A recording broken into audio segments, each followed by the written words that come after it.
Handaan niyo ang inyong mga tungkulin. Hindi tayo maaaring magkamali sa ating gagawin. Maliwanag. Sangre mia. Maaaring ito na lamang ang pagkakataon upang makuha natin ang itim na brilyante.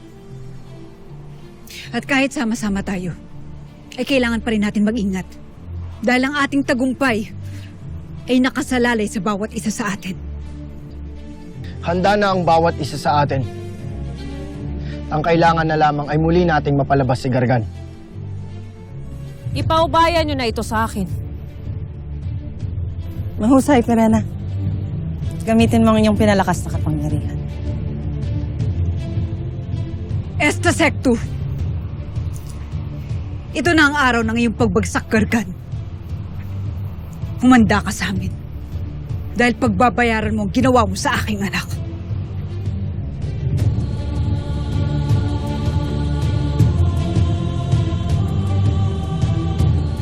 Gargan!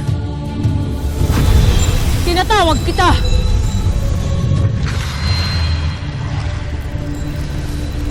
Batid mong hindi kami susuko hanggat hindi ka namin nadadaig. Kaya't huwag na natin itong patagalin pa. Sa iyong pananalita, tila natitiyak mo ang inyong tagumpay. Ito lang ang may papangako ko sa iyo at sa iyong mga kasama.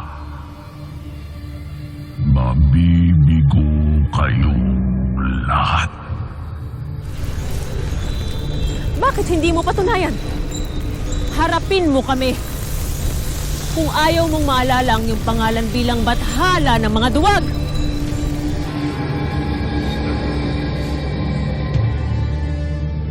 Pagsisisihan mo ang iyong winika, Pirena. Nanamnamin ko ang pagpaslang sa inyong lahat.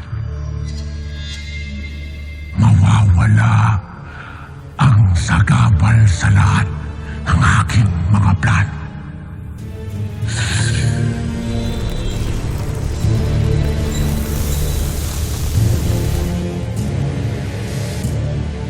Panginoon,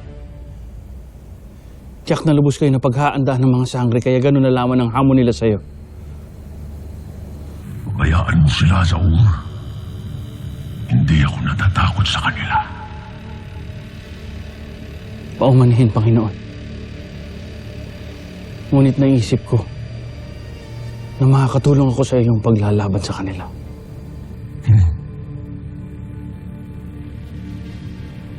Ikaw?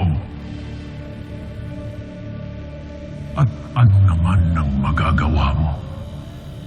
Kung sa isang maliit na pasneya nga ay wala kang nagawa, sa mga sangre pa kaya? Tama kayo, Panginoon. Ako'y walang silbi laban sa kanila, sapagkat ako'y mahina lamang. Kung bibigyan niyo ako ng dagdag na kapangyarihan at lakas, magagawa kong ipagtanggol. Hindi ko kailangan ng takapagtanggol.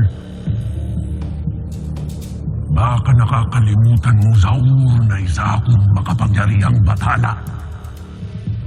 Kaya ko silang buksain lahat. Ang katotohanan na nanabig ako, makaharap sila.